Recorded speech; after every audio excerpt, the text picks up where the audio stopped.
You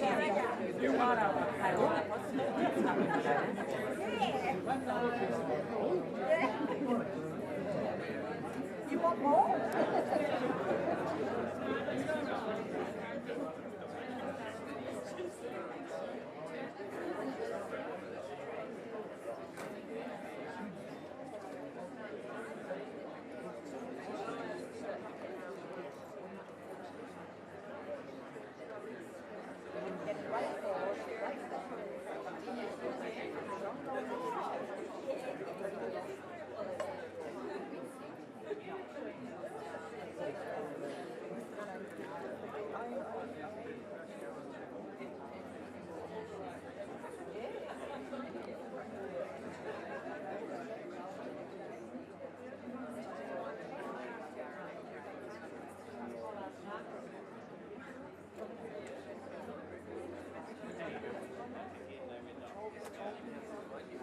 We're back again.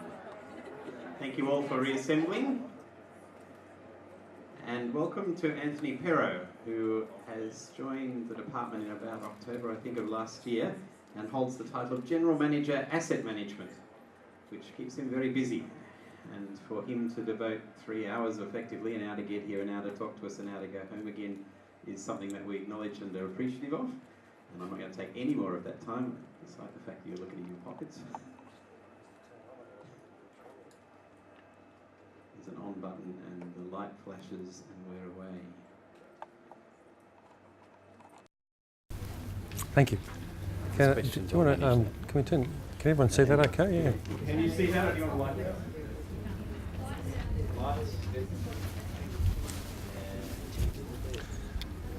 Thanks very much.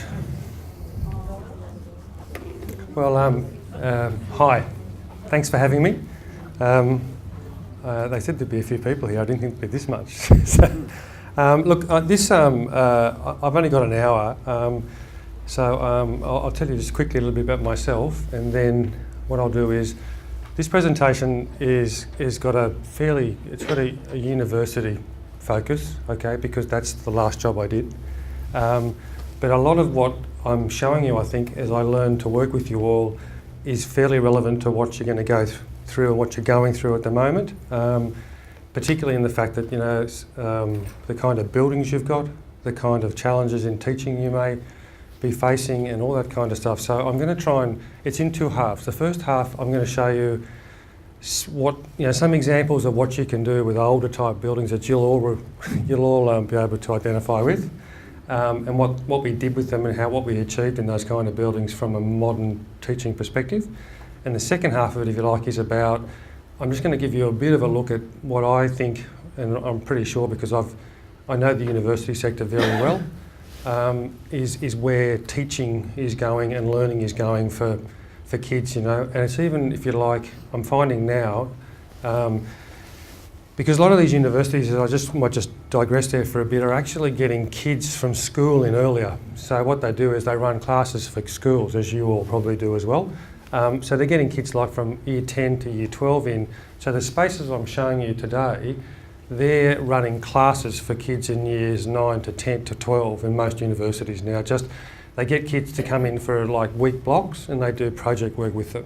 They're really, these high achieving kids, they go on a special kind of, most universities run a special sort of, running up to Christmas type thing where they come and do a whole heap of really groovy stuff in these spaces. So kids are being, if you like, exposed to these kind of simple teaching type spaces with a very technology dense, earlier and earlier in their life at the moment. So if you walked around, like I do now, if you walked around some of the private schools at the moment, you would see a lot of this stuff in there. Okay, so one of my jobs, when I'm not a job, one of my passions I'll take to this job is to try and bring some of this into TAFE, but also into high schools, because I think that's going to set us the state up to sort of, I think the state's got to catch up a little bit, is my view. It's the way that teaching and learning is happening. So for the first time I'm noticing, when I did this project, which I'll explain to you, the first time I ever saw it at the moment is when a kid who comes from a state school is actually going to university a little bit more disadvantaged than a kid from a private school. The only reason is because in private schools they're teaching this way a lot, And the kids that come straight from public schools at the moment are going into these spaces and are having trouble adapting to the type of learning environment that they're in. So I think we probably just need a little bit of work in that public space. I'm going to show you, I'm not an expert in this. This is something that is a passion for me, basically. You guys are teachers. What I'm going to show you here is not new, right? I'm just going to start a conversation with you about how you might think about putting these kind of spaces into different kinds of buildings, basically, and whether they're actually even relevant for you. So there's a mixture of stuff in here. I'll show you some practical spaces that have been changed into what we call a modular space. And I'll show you some, sort of people talking to you. There's videos in here, so you don't just have to listen to me all the time. You hear teachers talk to you about using these kind of spaces.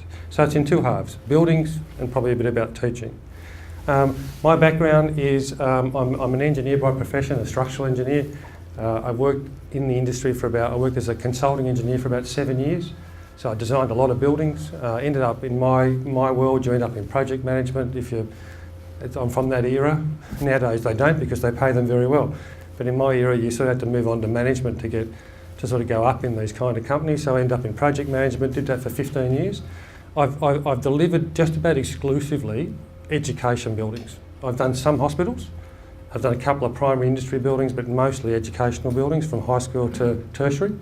And I've spent the last 3.5 years before I came here delivering some of the things you'll see here, which was a $250 million job of Science and Engineering Centre for QUT. It took 3.5 years to deliver. So it's in that last project that I had to work a lot with teachers and educators to try and make sure that the building taught in a fashion that was, if you like, at least going to be current for at least a period of time. So I'll just tackle it like that.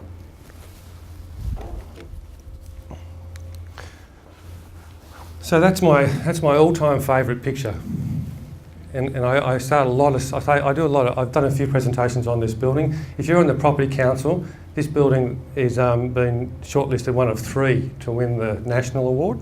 But this is my favourite picture, and I'll come back and explain to you why that's favourite for me. It was an unexpected success for this building.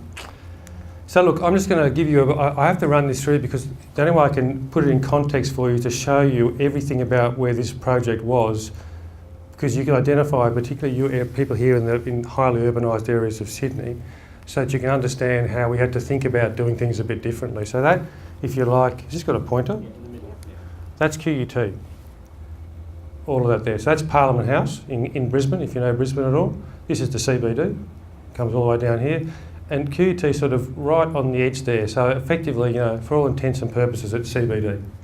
The history of this place, which I'm going to go through for you, it started off as UQ, University of Queensland, until they moved out to St Lucia, and then it became Brisbane's Technical College. So it started off as a TAFE, and stayed at TAFE for at least 50 or 60 years. The TAFE became an institute, so it became QIT, like your New South Wales IT down here, and then eventually under Dawkins about 1987, 88, they became universities. So it became Queensland University of Technology. So over that era, I'm going to show you the buildings in this building you'll be able to identify with, I think, because there's a whole range of them in here. So that's QUT, that's the Botanic Gardens, that's the CBD, that's South Bank, if you know Brisbane, which is like the Melbourne South Bank, and that's the last little link there. So this project is there. We knocked down all of that part of the campus and rebuilt a Science and Engineering Centre, which was the very last link of what they call the Carilpa Walk. So it was actually going to become, rather than the back end of the university, it became the front end, if you like. QUT. So QUT is flat, that's Parliament House here. So QUT is here, but you can run a line basically like this through QUT. All this area here is heritage listed. And when I show you the buildings, you're going to go, oh, I've seen plenty of those. If you, they're very, very similar to the buildings that you see at the Sydney Institute, right? So that's all heritage listed, which makes it very difficult. As you start to move down the hill here, these are all started to develop from the 50s, 60s, 70s, till you get right down here to a building that was built in the 90s. So you can see this is about 20 years ago, and one building there, which is Z Block, is under construction, so it must have been about 1992. So it starts off with that kind of building, which is the oldest building in Queensland. That's the old government house. You can all recognise those. They're the old technical college buildings. They're right throughout the country. There's plenty of them at Sydney Institute. I don't know if you've got any here. They're the old high ceiling brick buildings. Yep. We've got, so half the campus there is those.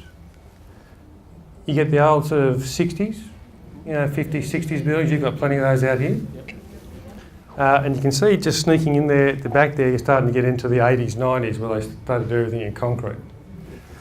So that's QUT. Now that government house is here. The project that I'm talking to you about was here. We knocked all this down. So the challenge was, as you can see, QUT is 12 hectares. It's got 40,000 students. They teach, like you guys are familiar with this, sometimes I have conversations with people they're not familiar. They teach here from 8 till 10 o'clock at night. Yep. So it's the only way you can punch. It's got the highest utilisation rate of any university as kids per square metre, and because they just punch so many classes. There's 20,000 kids go through just this campus, 22,000 actually, on an 8 till 10 roster. So there's not a lot of space for development, right? And a lot of these buildings are quite old. So, yeah. Sure. So that's roughly it. Now I'm just going to show you what we did to some of these buildings here. So as you can appreciate, to knock all this down here, so that's the refectory and all the student amenities. That was the gym, the pool, and a lecture theatre at the bottom. This was a 9-10 storey lecture building that had lectures, all of 2 faculties fitted in that building. And we actually knocked the lecture theatre down, which is just in here. So all of these people here had to be relocated somewhere in here for us to do this. So it was 9 floors. So there's no room in here. It's chock-a-block. So the only way you're going to relocate all these people was to start to do these spaces a bit differently. All right. So here's the project. This was temporary. This is all these people in this building had to be, which was surveying, maths, and engineering. Civil engineering. That was all their workshops where they smashed all the concrete. All of that had to be located somewhere through here. So you've all seen those spaces. That was the workshop. That was the students. That's where the students were taught. If I just go back one, in this building here, O block, in here was where most of the engineering was done. So it was done here and here. So to move 9 floors of engineering and all their workshops, they had to fit into here. And it's already full with engineers in there. So this was electrical and mechanical. This is mostly civil. So the only way you could do it, that's the ground floor of O block where the kids all learn, looked like that. And I've walked around your buildings and I've seen plenty of spaces like that. So that was it. And we had to fit another workshop in there somehow. You've all seen those prep areas at the back, very, very common, that go with those spaces. So the only way to do it was to do it differently. So what they did was they virtually modularised everything. So that's the same space. That first slide I showed you, that's the space. What happens here, everything here is on wheels. Everything is lectured to these movable lecture, if you like, screens. So this is all reset up. I've seen this in action now on 4 separate occasions. I've seen kids change it into different kinds of teaching. I've seen actually a professional forum held in here. It's amazing how quickly this space is configured. The only way that this was able to be achieved, which I'm going to show you now, was through a very, very high level of modularisation. All right, so the architect worked with all the lab managers and the technical people and the engineers to actually take every piece of machinery and modularise it. Right? There's even a modularised racing car that they move in and out of this space to work on. So everything is taught to screens, everything is modularised, and they move this around depending on... And doing this allowed us to push to double the throughput of this lab. That was the only way to do it, was to make it actually movable. There was a lot of work put in. These were designed by the lab managers, designed by the lecturers, and then they were built for this particular space. Now you've all seen spaces like that. That big concrete building that I showed you, I pointed out a little while ago, that was just about every floor of that building.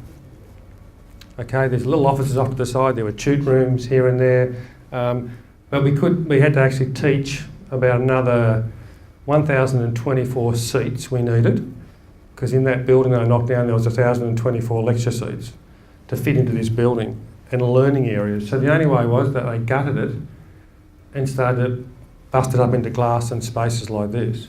So all those spaces for about 4 or 5 floors have a lecture theatre now and tute rooms over here, which used to be offices, and now have all these breakout spaces. It's the most heavily used area of the university. These spaces, which we call social learning spaces, get used over the top. It's these spaces here that have brought kids back to the campus. Right? When you provide them with free Wi-Fi and power, right, and get them good furniture and good spaces to sit in, I can tell you now this building used to be nearly empty after about week 3 because they'd come to the first 3 lectures and then bugger off. Nowadays, this is full every day. Matter of fact, I just spoke to the guy that I was talking to Peter about, who's going to give you a tour if you go up here, the people to have a look at this space. They track the amount of devices that log on to QUT now every day, and it's off the chart. They can't graph it anymore. So the amount of kids that are coming and just hanging out in these spaces and being part of the actual university it's firstly changed the whole dynamic of the place. When I worked there 9 years ago, I've done 2 stints there for 2 different projects, and after about week 3, you could literally walk around that place and you'd have to really look hard for a student. You know, I went back there recently, and you can't even get into the refectory. There's just kids everywhere. And what happened was these kind of spaces brought them back, and this new building, which has got all these kind of spaces, brought them back. So the campus looks completely different. You've all seen these old workshop buildings. This is an example of what you can do. This is the kind of stuff that you can fit into these buildings if you want to work on it. But that fits all of a whole heap of postgrad students. Just have a locker and a desk, and they all work in this space. And used to be an old laboratory. I remember coming and opening the door to this space, which hadn't been used for, I reckon, about 70 years. Inside, with the rats and possums, was like they'd walked out of a lab, Frankenstein's lab, about 70 years ago. It had the big beakers all over the table, it had the Bunsen burners. It's just like they all just said, we're finished and we're out. And I couldn't believe it. I took a photo of it and I've lost it. But it was just like a lab from 1925. You know, it was incredible. Everything was still on the desk, the benches. The possums were just running all around it. So we had to gut the whole thing. It used to be a big workshop, I think. It was part lab, part workshop. But it was turned into that. And it wasn't, as you can see, the built form in there is not a lot. It's glass and a couple of walkways, right? Most of these spaces have been fitted out with furniture. It's just furniture. If I can bang on enough, the furniture brings them back. It's furniture. And furniture, honestly, it's cheaper for me to replace that furniture than it is to go and refit a place that's got walls and, you know, it's much, much easier. That's part of the space there. That's that 9-storey building I was telling you about, just to give you an idea. That building there, in the interim, just to show you what you can do, when I moved everybody out of that building, it was empty for about 2 years. But this was the spaces, this was the old maths area. We had to put a new refectory in, so we shoved the refectory into the old maths area. I had lots of maths lecturers come up and just found it absolutely quite surreal that they were sitting in a refectory where they used to give lectures to kids about 20 years ago. But you can fit anything into a building if you really wanted. So that was the new refectory because we knocked the old one down. So, I won't bang on this. The one way we achieved this was to have these project spaces. Mostly in that you use these spaces, they didn't belong to anybody. In universities, faculties always try to keep hold of their space. They won't let it go.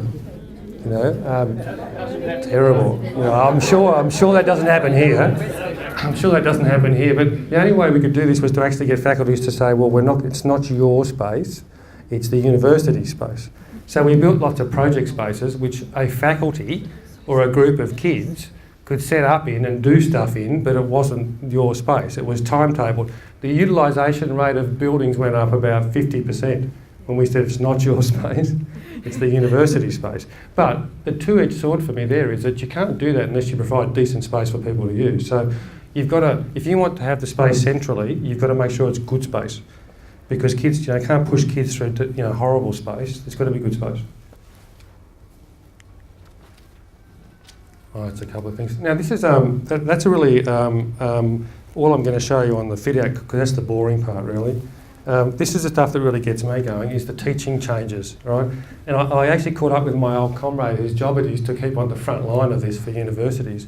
And it is incredible what they're going to achieve soon. And they've virtually come up with now virtually a modular classroom. So I'm going to show you some stuff here, but at the moment there's a guide I can give to Peter later that just tells you buy one of these, some of this, a couple of these, and some software, and you can set that up anywhere you like. And it's top quality stuff.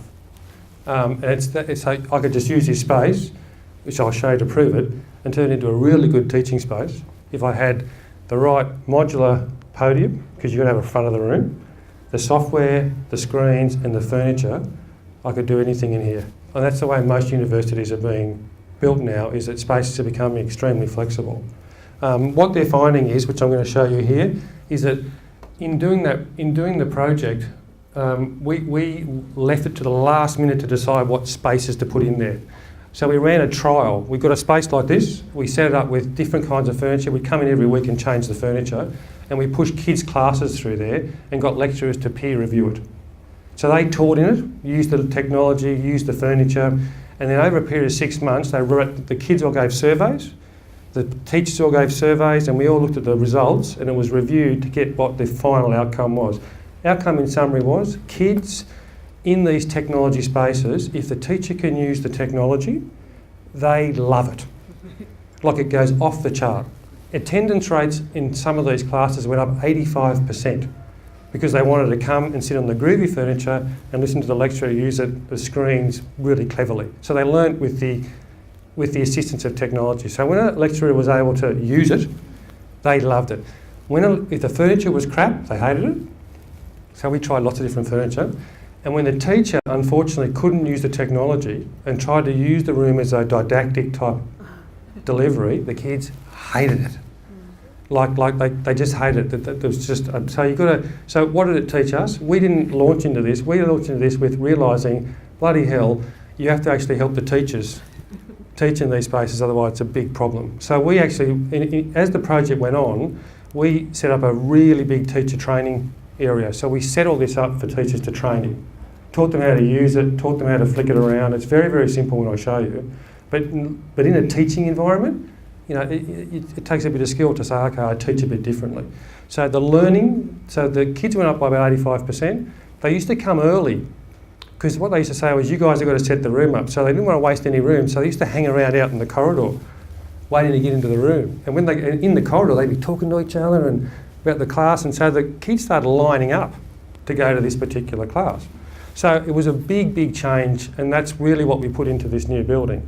But I can tell you now, the teachers started with a community of practice and just grew it through themselves. So apparently now, Gordon was telling me, my mate from up there, that we started off with about 20% of teachers being able to use this. They're probably up around 40, 50% just by community of practice. It'll be a slow growth thing. But the learnings that kids are coming out of these classes is much deeper. Their results are better, the quizzes are better, the exams are better. So if you can use them, great. If you can't use them properly, it's a disaster. So there is a scale here, right? So that you need to be able to work. The teacher needs to be able to teach where they're comfortable. So this thing here. So what changed the world was effectively. I need to use the mouse here. I'm sorry. Was something called the MOOC. Now I think I've shown this to Peter. I can't remember. Yep. Now this has changed. Literally changed teaching in this university and now many other universities. Sorry, I'll take a while to write.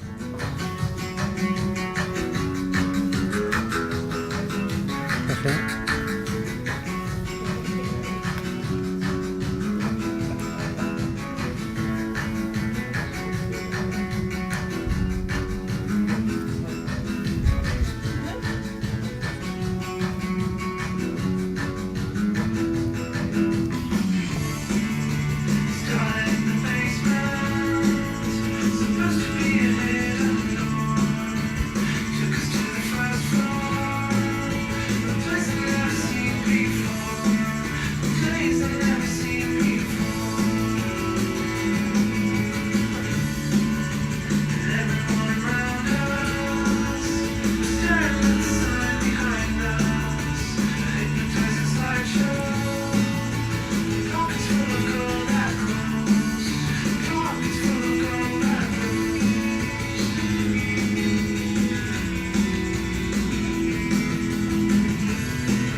doesn't play again, sorry. So that's what we call a moo-cow. Those things were built at QUT, but they're now manufactured commercially. You can buy them from Video Pro, who are manufacturing to the QUT spec. But most universities are buying those. The screens are bigger now. The ones that we finally put into the new building had screens of about so big. And the screens are so thin now and so light. It's amazing. The computers that run those things sit on the back of the computer, back of the screen. They're about a little box about that big. Apple make them, and Microsoft have caught up and made one too.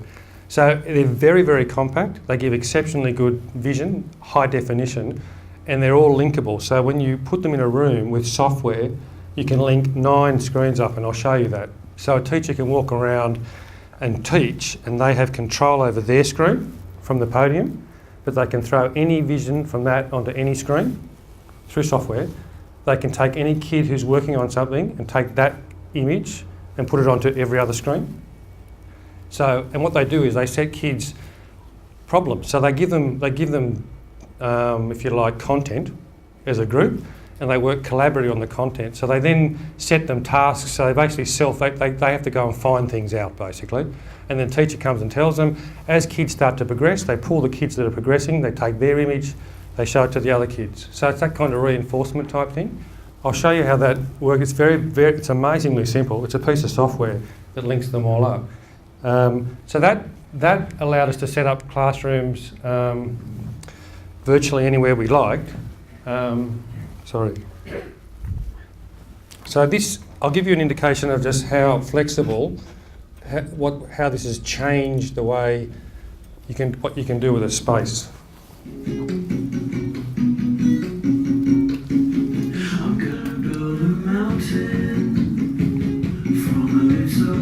This is real time, but sped up. I'm gonna build a mountain, at least I hope I will.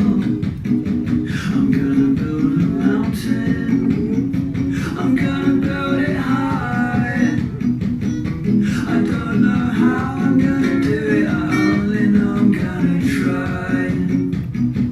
I'm gonna build a mountain from a little hill. I'm gonna build a mountain, at least I hope I will.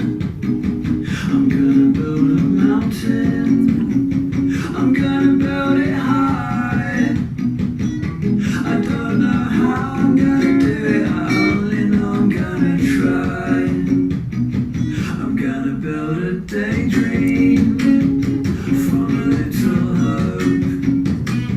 I'm gonna push that daydream up a mountain slope. I'm gonna build a daydream, I'm gonna see it through. I'm gonna build a mountain and a daydream, gonna make them both come true.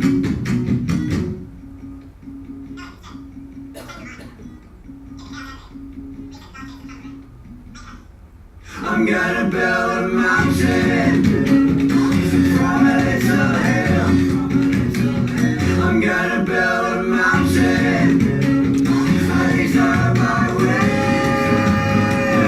Gonna build a mountain, gonna build it high. I don't know how I'm gonna do it, I only know I'm gonna know how I'm gonna do it. I only know I'm gonna know how I'm gonna do it. I only know I'm gonna try. So that's I had a very, very big barney with my architect on the last job, because my architect was telling me that they wanted to build me a flexible teaching space, and they had all these concepts that they ran in front of me of belt joinery going everywhere, and their idea of flexibility was that you had computers around the room and the kids could get up and move to one to the other. That was the idea of flexible teaching space. And I had a long time. In the end, that particular architect I did sack. Because they just didn't get what flexible teaching space actually meant. So now I do notice that we're friends, right? We're still friends.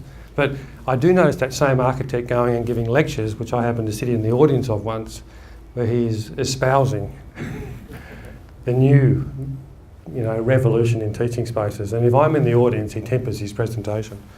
So that has changed the way you can just, you're talking about a pop-up classroom basically, but what I can show you, which I haven't got here, is that there are also components like a pop-up podium that allows you to control everything. There's furniture. I can not bang on enough about it. The kids, it's the furniture. What you saw there were chairs that they picked themselves after trialling about, God knows how many, 10 or 20 different kinds of chairs, tables. Teachers trialled how many kids were at each table till they found the right mix was 6.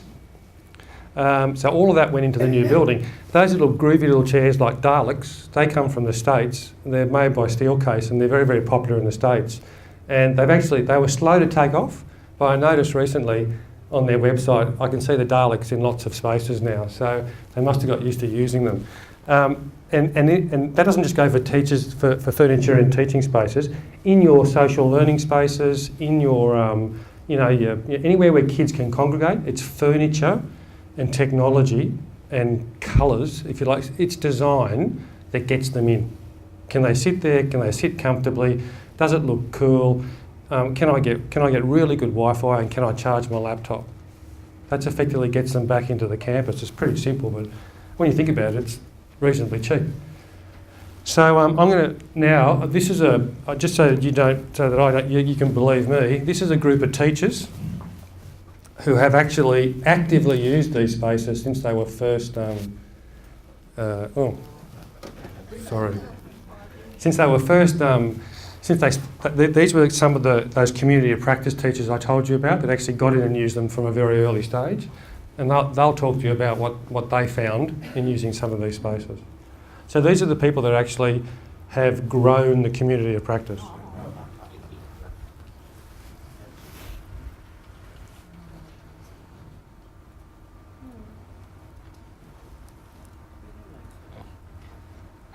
Learning and teaching in collaborative environments, transforming the learning experience.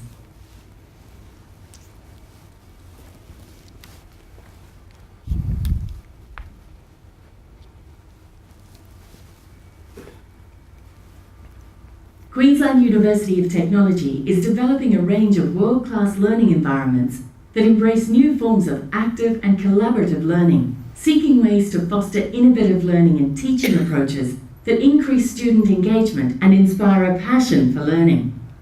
We asked some of our academic and professional staff to share their insights of transforming the learning experience in a collaborative learning space. In a traditional learning environment, it's really difficult, I think, to disrupt that space between the teacher and the students. Where it's so teacher-centric and front-facing, you do end up with that wall of laptop screens that becomes a real barrier. I've had a lot of experience teaching in large classrooms with large cohorts, and usually the experience is very teacher-centric. It's a very didactic approach with little engagement of the actual students themselves. I find that students feel quite intimidated to ask and answer questions in these large environments. We tried to get students together in groups. And that was always really tricky because we had lots and lots of long rows, and it was really very hard just physically and logistically to get students together. When I tell people about what happens in my classrooms, there's a really big wow factor. I mean, when I explain to other teachers or people at other universities the kind of equipment and technology and furnishings that we have in our room, there's no getting past the fact that they look like very innovative moves to make. I think it was the design of the space that was innovative, and that what I have done inside the spaces to date has been a reaction to that innovation. I hope that it's not going to be innovative in the future. I hope that everyone will be using these spaces, and so it will be common practice. But it's looking at new ways of inverting the curriculum, making sure that students are actually the centre of the learning process. And in that, I think it is innovative. I just thought it was exciting, and I liked the idea of being able to engage with my students. We've been talking about a shift from teaching to learning for decades. But I think often we've been trying to do that in traditional learning spaces that really don't encourage or enable academic staff or students to engage with teaching and learning in different ways.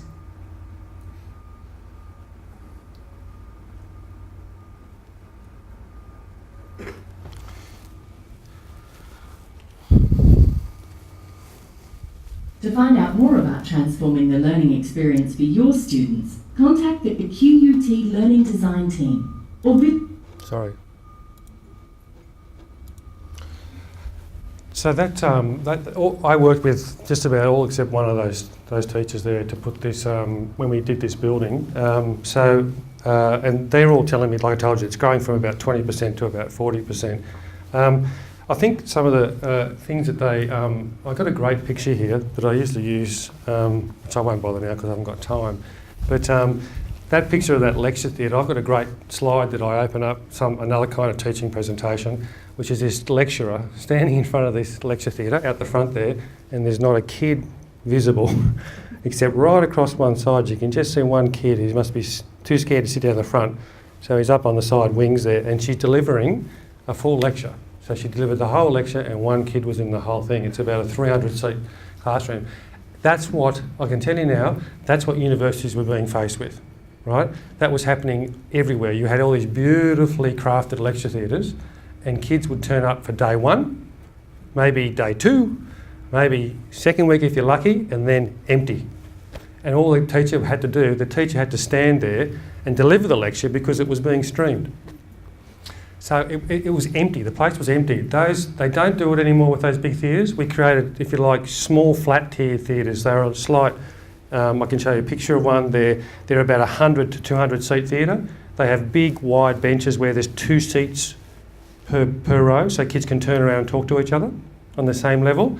They are slightly tiered, so the teacher it's not like this. And they've been that's where all the lectures are held now, because kids, you can actually double up with teaching them and telling them to turn around and do something. So it's just sort of bringing kids to believe that it's more interactive, I suppose. So it's these kind of things that have just, if you go to university campuses that are doing this, that actually mean it's just enlivened their whole campus. I've lost my thing. So that's getting close to the end, people. I think. So that's effectively what came out of the research. It was 7 months of research. And I've had this talk to high school teachers recently.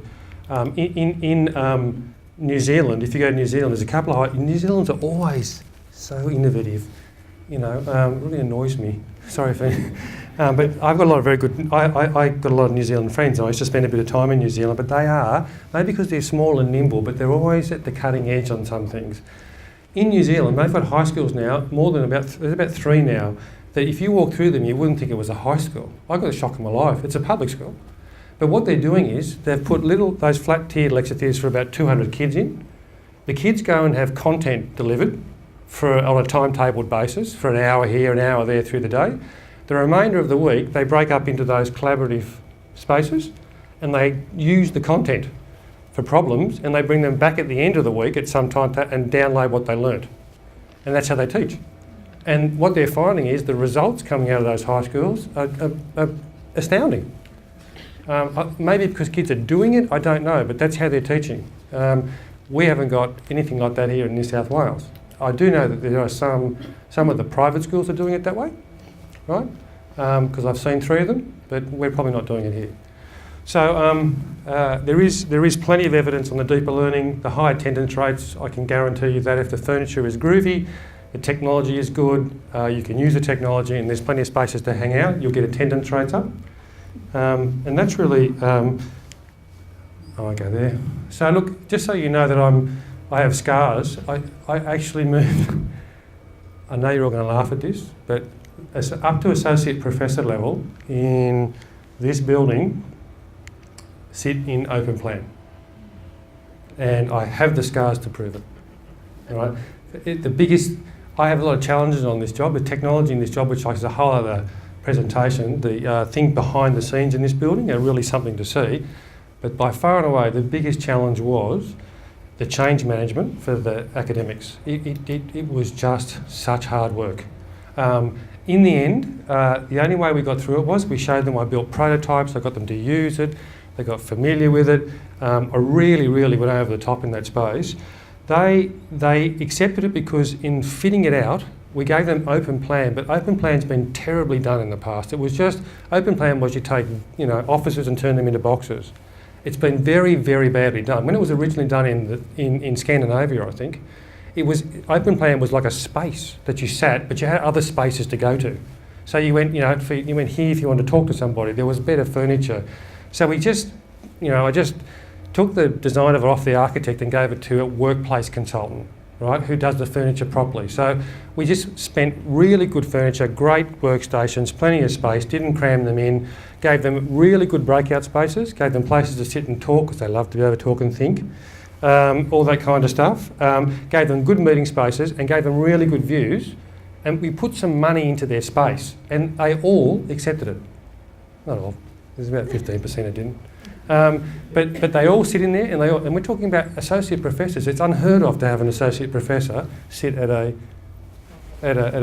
open plan workstation. But the workstations are really good. It's a science and engineering building, so the guys that are going in there are probably more younger associate profs, right? The profs have offices, by the way. But of it, the profs are about 17% of the population in there. And they all love it. So, but I tell you now, I do have lots of knife marks. So this is that, so that building that I'm telling you about, if you can just see in the background here, the reason it's winning awards is it's got no ceilings, because the building was designed itself to actually teach engineering and science students what the building should look like. So everything is usually hidden behind ceilings. When I was a young engineer, I had no idea what was in a ceiling until I actually stuck my head up in it for the first time to inspect something. I got the shock of my life. So what we did was we exposed everything we could. So if you're a young engineer and you want to see what a cushion head looked like, you can go and have a look at one actually pumping away and look at the actual output of it here. Everything is metered. They can actually log in with their laptops and get the download of the energy being consumed by that cushion head. So everything in here can be watched and looked at. So everything was glass. There was so much, all we did was put in glass and open space. That's effectively it. And lots of good looking rubber groovy furniture, flooring, but mostly it was furniture. Now why is this so important? It's got the most modern furniture you'll ever see in a building.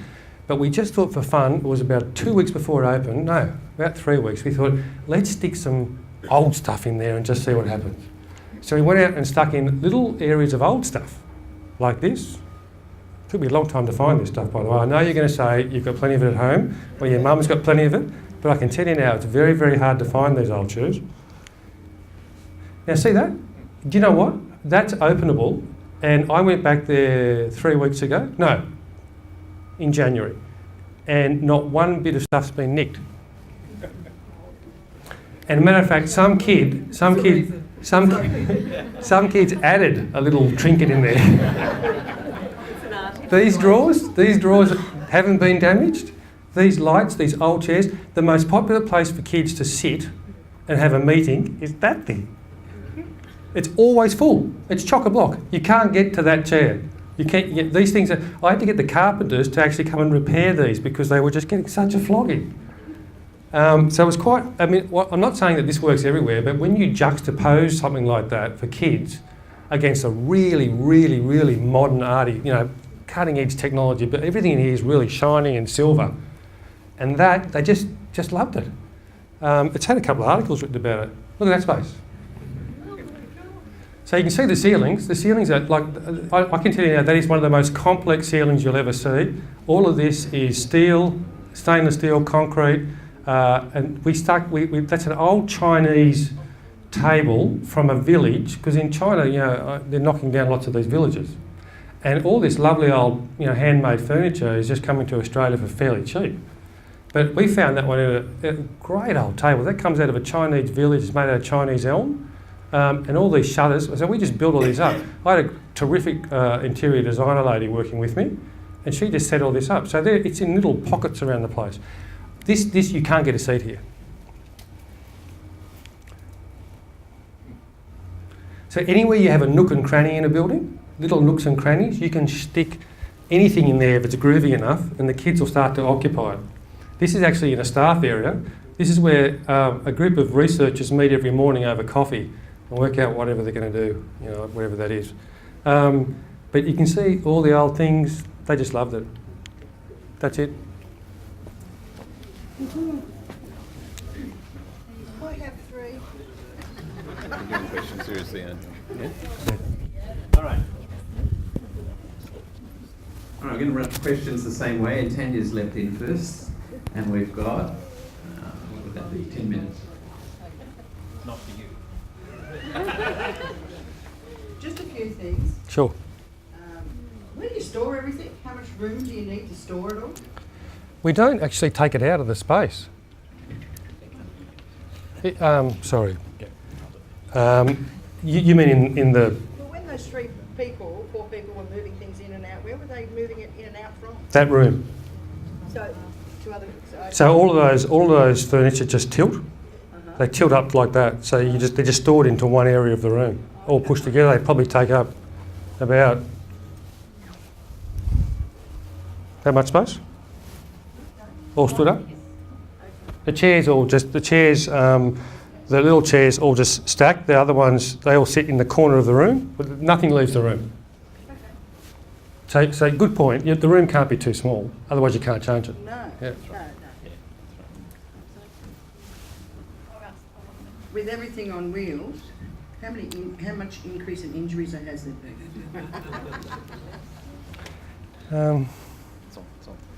I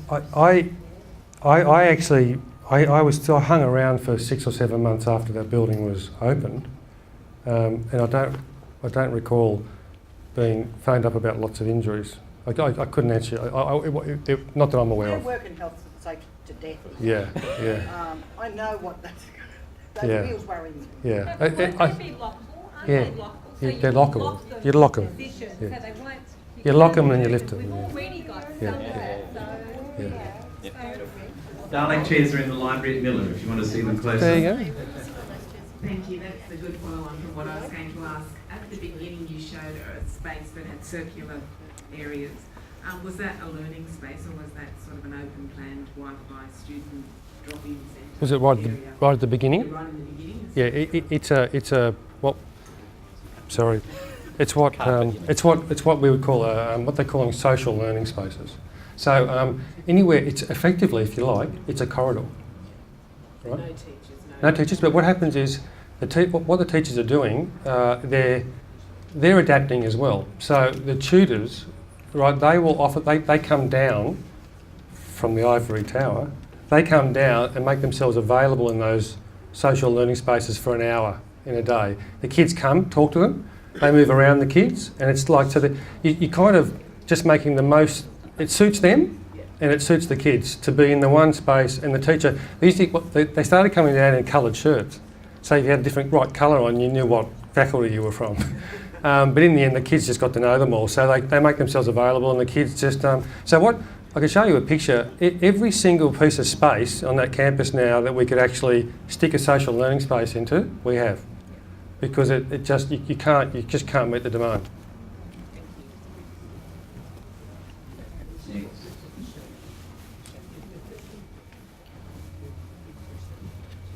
I think there's a lot of opportunity for moving the things around. Obviously there's PowerPoint issues in the areas, and I noticed in one of the areas they had cabling hanging from the roof. Do you see any further innovation with the way that the equipment can be moved?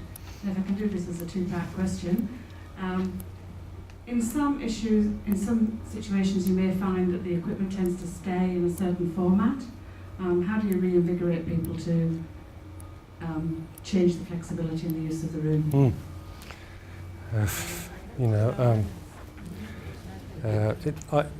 Your first question, power is a power and data is an important thing. So how we did it was there's power and data boxes in the floor, right? So and they're everywhere.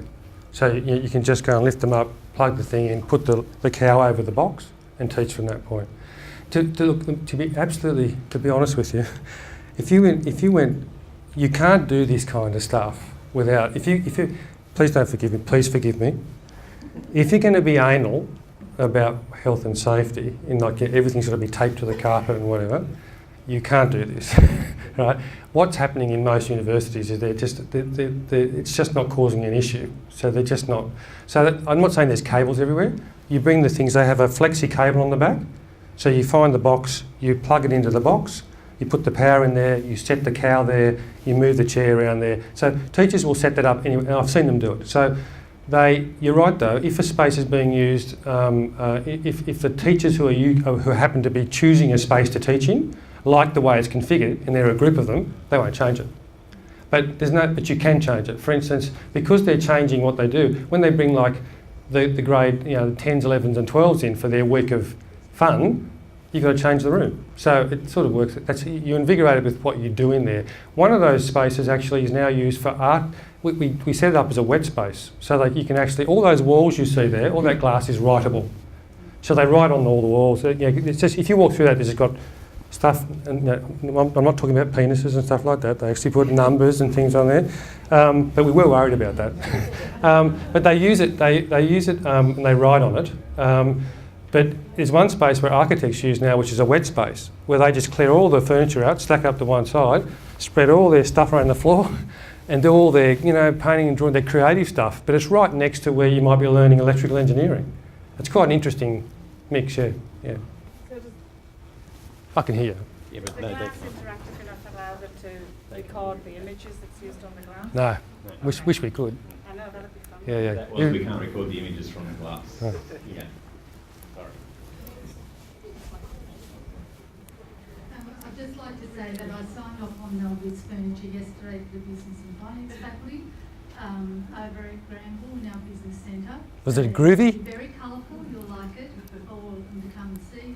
And Sheila, the power is being put in under the floor, so it's already happening in our institute. Damon's done a great job bringing that in. That's from your initiative last year. John, next up is... What I've noticed, because Campbell Camp is a really big open plan area. Yep. Noise. What do you do about the noise they all create? Well. Have you done something with the ceilings? Yeah, that's what I was thinking. They're all open. The noise, if you saw those teachers, the noise is kind of productive noise. So they're not that worried about the noise. You'd be surprised, in those glass rooms, right, the ceilings haven't been designed in a silly fashion. What you can't see is fixed to the underside of that slab in black is an acoustic tile. Right, so it doesn't bounce around in there. So it doesn't bounce off the roof, and it's got, if you like, a rubber and carpet bottom. So the sound bounce around is nothing major. That's just one thing I've noticed. Really, not major. Big periods. Yeah, it's not of a significant problem. Plus the teachers kind of like There's one space in there that's so soundproof. When you talk, that dead feeling, like you go oh, and there's no reverb at all. It's quite spooky. Mm. I'm just interested to know whether any of the teachers or lecturers have actually said to the students, okay, how would you like to learn today? In other words, choose your own configuration. That's a really good point. Look, I mean, I've got an hour with you people. I've got so much stuff that I gathered over the 3.5 years of showing you teachers and what they do and what they use, how they use that spaces. One of them, which is about a 13-minute presentation from a guy he's a lab manager, but who's also teaches, right? So he's a very good teacher. He's got a 13-minute presentation where he'll tell you all the groovy stuff that the kids started to force him to do, right? They said, can we do it this way, please? And he just loved it. I mean, he loves teaching. So he just loved it. So the kids have started to turn up earlier, tell him to do things a different way, started suggesting which websites to go to. It was a bit scary.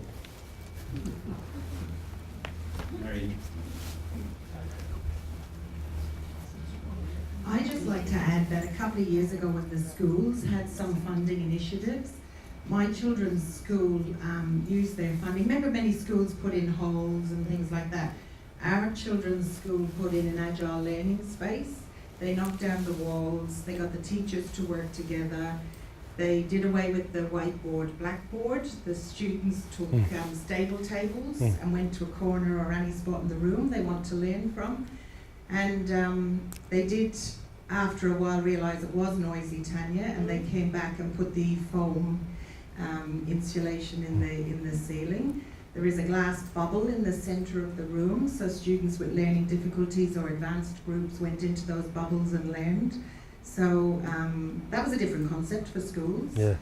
But it does work. The children did adapt well to it. Very colourful, very innovative, very flexible. Glass panels separating the computer area. A white screen would pull down on the glass panel. The teachers would write on the glass panel as if that was the board. Yeah. But the children weren't facing the front. Look, I mean, please understand that noise in a primary school is something to behold. So you wouldn't need to treat something in there. Yeah. These kids are just talking to each other. There is if I don't know how many.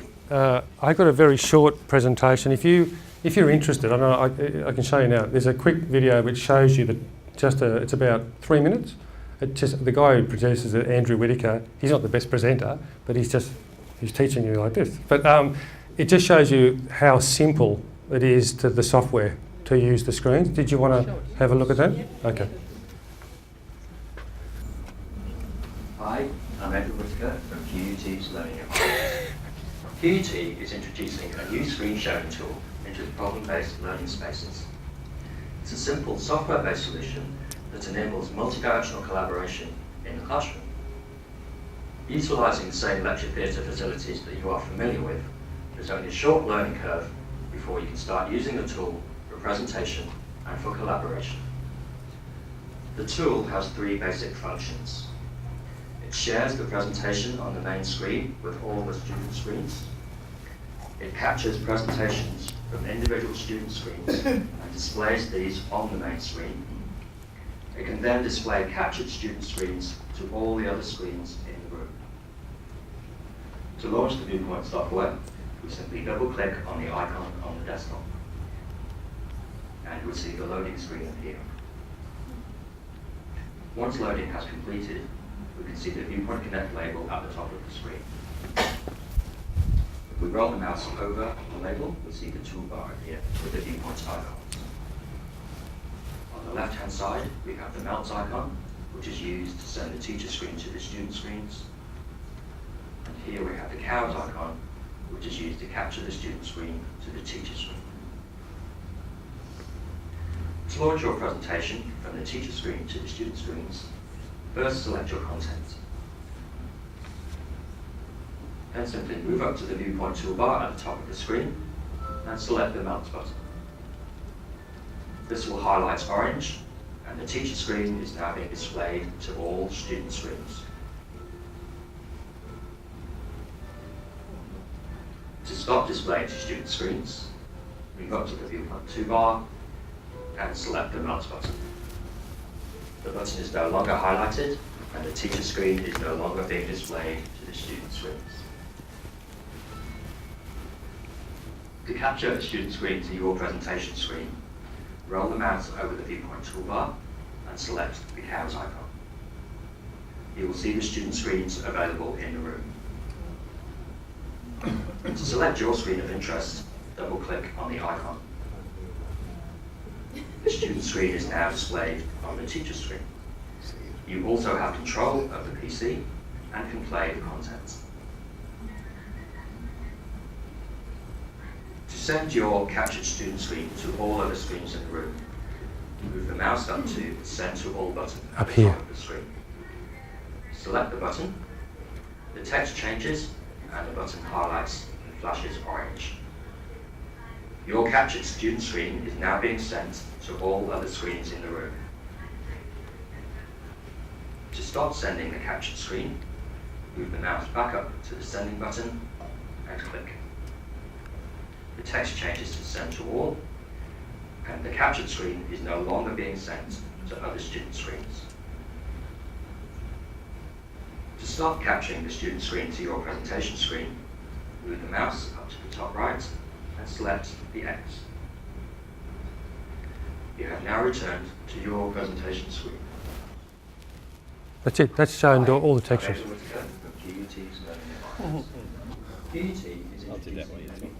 So, yeah, sorry. So that's as simple as it is. So I just wanted you to say, it looks like a really complex piece of technology. It's just run by that. All teachers use that. Andrew does all the teaching. He trains people in how to use it. The uptake is pretty quick. I got a great story about quite an eminent professor of engineering who gave me an absolute bollocking through the project about these bloody spaces and how they're going to be useless and what a waste of money. And it was mostly, I think, because he didn't know how to use them. To his credit, he actually got interested in the community of practice. I didn't know this. And on my second last day, I was leaving the building, and it was a teaching day, and I looked up and there was Doug Hargraves teaching about 50 kids in one of these spaces, and he was like he was conducting an orchestra. He was walking around changing screens, and I just felt like saying, "You bastard," you know. And he's about, like, I mean, I can talk this because I'm in my 50s. Doug would be late 50s, and he picked it up really quickly. So look, the last thing I'd say to you, I'm hoping you're picking up through all this, there is not a lot of built form in this. It's some glass walls in a space with a ceiling and open and lots of data and power. That's it. And furniture. So if you have a space that's readily configurable, you can change that anytime you like with technology and furniture, and you're not coming and paying a fortune to have all the walls ripped down and reconfigured. It's just not on anymore. You can get power on the floor, you can get power from the roof. So you've got to think, when you guys are going to be driving architects who are some stage, I presume, when you move to your new world, you'll be in control of your own destiny. You need to make sure that you get, first of all, you get architects who know get an architect who knows about teaching and learning. They're not common, right? And then you'll need to be able to challenge them on what they're designing for you, because it's only the educator. That only happened because that group of lecturers got together and decided they would take control of what went into this building. And they were willing to learn and innovate. So it's you people. I mean, I can build it for you and I can help you with, I don't think that's going to work. But at the end of the day, it's educators who have to drive these spaces.